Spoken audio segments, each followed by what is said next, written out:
नमस्कार, मैं डॉक्टर ऋषिराज पांडे। आज हम पुनर्जागरण के संदर्भ में बातचीत करने जा रहे हैं। ऐतिहासिक दृष्टिकोण से पुनर्जागरण की कोई सरल, सहज और स्पष्ट परिभाषा नहीं दी जा सकती है।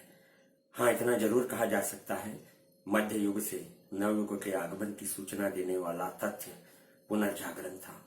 रेनेसां शब्द का अर्थ सामान्यतः पुनर्जन्म अथवा पुनर्जागरण है।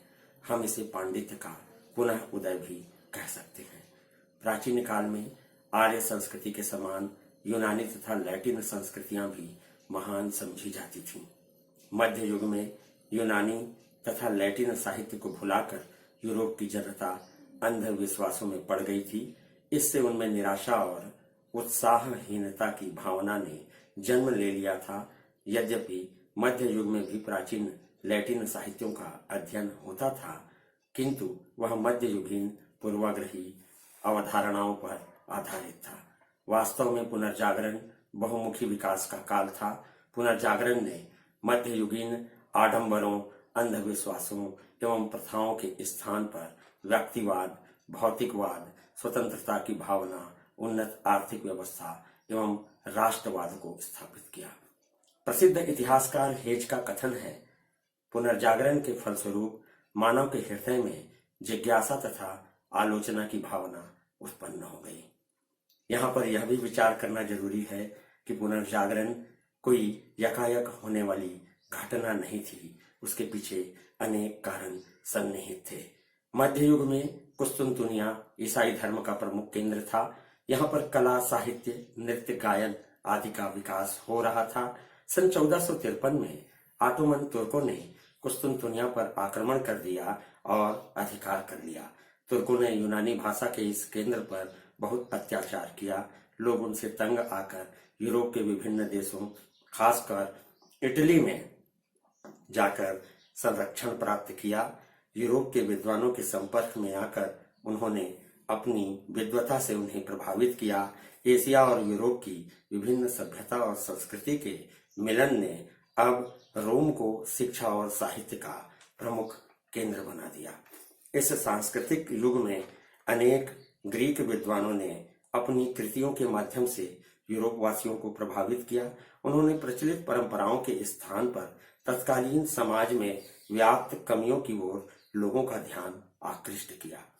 पेट्रार्क ने आध्यात्मिक विज्ञान के स्थान पर मानववाद के संबंध में एक प्रसिद्ध ग्रंथ लिखा। इरेस्मस ने अपनी पुस्तक इन प्रेज ऑफ फॉली में साधु सन्यासियों के अज्ञान और सहज विश्वास की आलोचना की।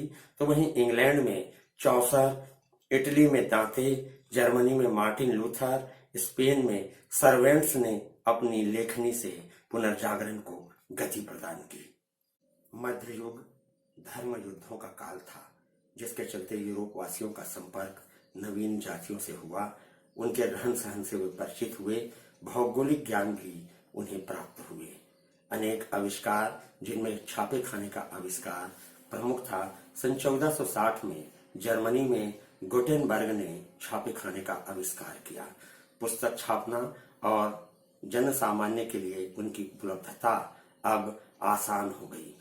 कागज और बारूद की खोज ने राजनीतिक चेतना पैदा कर दी। मार्को पोलो ने कुतुबनुमा के आविष्कार से समुद्री यात्रा और नवीन देशों की खोज की ओर लोगों को उद्यत कर दिया। कोलंबस ने अमेरिका की खोज की और वास्को डी गामा ने भारत के लिए एक जल मार्ग का पता लगाया। औपनिवेशिक विस्तार की भावना ने सांस्कृतिक जागरण को जन्म दिया। यूरोप में अरबों के आगमन के पूर्व रोमन अंकों का प्रयोग होता था। अब अरबी अंकों का प्रयोग होना शुरू हो गया। यूरोपीय समाज के साथ ही राजनीतिक क्षेत्र में भी परिवर्तन होने लगे थे। सामंतों के विशेषाधिकार अब समाप्त होने लगे। उनके स्थान पर निरंकुश राजतंत्र अब पनपने लगे थे। चर्च के दोषों के चलते राजाओं की शक्ति में अत्यधिक वृद्धि हुई। निरंकुश राजाओं ने अपने दरबार में विद्वान साहित्यकारों और कलाकारों को स्थान दिया, जिससे पुनर्जागरण के प्रसार में सहायता प्राप्त हुई। यूरोप में पुनर्जागरण का प्रमुख केंद्र इटली था, जो कि आर्थिक दृष्टिकोण से अत्यंत संपन्न देश माना जाता था। इटली से पुनर्जागरण की लहर यूरोप के अन्य देशों में पहुंची। इटली और इंग्लैंड पुनर्जागरण की लहर से सर्वाधिक प्रभावित हुए। ज्यादातर यूनानी विद्वानों ने इटली में शरण प्राप्त किया था। इन विद्वानों के आगमन के पश्चात लैटिन साहित्यों का अनुवाद कार्य हुआ। इटली में यूनानी भाषा के अनेक विद्यालय भी खोले गए। दांते ने डिवाइन कॉमेडी नामक कविता के माध्यम से यूनानी साहित्य के प्रति श्रद्धा प्रकट की। पेट्रार्क ने इटली, फ्रांस सहित अनेक देशों की यात्राएं करके यूनानी साहित्यों की पांडुलिपियां एकत्र की और अनेक प्रतियां उनकी तैयार करवाईं। पेट्रार्क के शिष्य बोकासियो ने यूनानी भाषा की प्रसिद्ध पुस्तक इलियड और ओडेसी का अनुवाद किया। उसने डी कैमरेन नामक एक ग्रंथ लिखा जिसने अंग्रेजी के प्रसिद्ध लेखक चौसर को अत्यधिक प्रभावित किया। इटली के फ्लोरेंस विश्वविद्यालय और रोम विश्वविद्यालय पुनर्जागरण के प्रसिद्ध केंद्र थे। ये दोनों ही स्थान प्रसिद्ध शिक्षा केंद्र के रूप में शीघ्र ही विख्यात हो गए।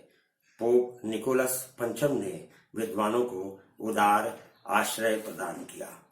इंग्लैंड में Humphrey, duke of Gloucester, Tiptoft, earl of Worcester जैसे व्यक्ति पुनर्जागरण की विचारधारा में सर्वाधिक प्रभावित थे।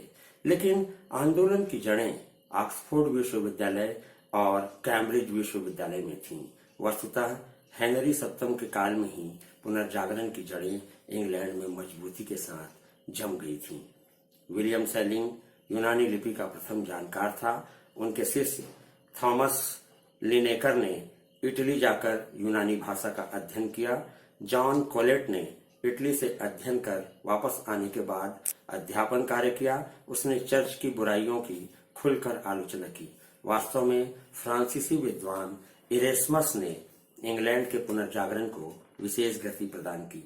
उसने अपनी पुस्तक इन प्रेज ऑफ फॉली तथा ग्रीक टेस्टामेंट के माध्यम से समाज में व्याप्त धार्मिक अंधविश्वासों और रूढ़िवादिता पर कड़े प्रहार किए।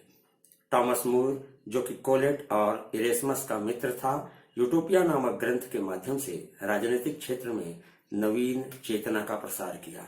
इसी प्रकार रिचर्ड क्रीक, थॉमस इस्माइन तथा चेके ने पुनर्जागरण के प्रसार में अपनी भूमिका निभाई है। ट्यूडर शासकों हेनरी सप्तम एवं हेनरी अष्टम ने पुनर्जागरण के विकास में अपना योग प्रदान किया। महारानी एलिजाबेथ का काल पुनर्जागरण की पराकाष्ठा का काल कहा जा सकता है।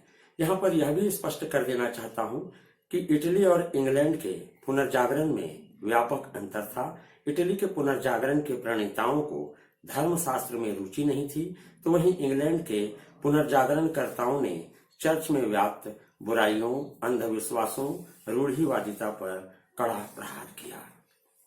पुनर्जागरण की अपनी अलग विशिष्टताएं हैं। पुनर्जागरण की सर्वप्रमुख विशेषता मानववाद है। इसे हम उन्नत ज्ञान के रूप में समझ सकते हैं। पुनर्जागरण ने संगीत कला, चित्रकला, स्थापत्य कला, मूर्ति कला के विकास में अपना अभूतपूर्व योगदान दिया है। साहित्यिक प्रगति के साथ ही धार्मिक क्रांति के रूप में प्रोटेस्टेंट धर्म का उत्थान हुआ। अनेक वैज्ञानिक अन्वेषण और भौगोलिक खोजें संपन्न हुई। पुनर्जागरण का यूरोपीय समाज पे बड़ा व्यापक प्रभाव पड़ा। पुनर्जागरण ने लोगों में अंधविश्वास के स्थान पर वैज्ञानिक चेतना का प्रसार किया। राजनीतिक क्षेत्र में, जनमानस में, राष्ट्रीय भावना में अभिवृद्धि हुई। इतिहास लेखन के क्षेत्र में अभूतपूर्व विकास देखा गया। उपनिवेशों की स्थापनाएं हुई। पुर्तगाल में समुद्री यात्राओं को प्रोत्साहित किया जाने लगा। व्यापार को बढ़ावा मिला। कला और धर्म के स्वरूप में व्यापक बदलाव देखने को मिला। Leonardo da Vinci, Rafale, Michael Angelo ये तीनों ही प्रसिद्ध चित्रकार थे। दांते, विलियम शेक्सपियर, इरेस्मस, पेट्रार्क ये सब साहित्यकार थे। फ्रांसिस बेकन, थॉमस मूर ये भी साहित्यकार थे। गैलीलियो एवं कैपलर ये वैज्ञानिक थे। इन सब का यूरोप के पुनर्जागरण में विशिष्ट योगदान रहा। पुनर्जागरण के महत्व को प्रतिपादित करते हुए हम यह कह सकते हैं कि वास्तव में पुनर्जागरण यूरोप ही नहीं अपितु विश्व की एक महत्वपूर्ण घटना थी।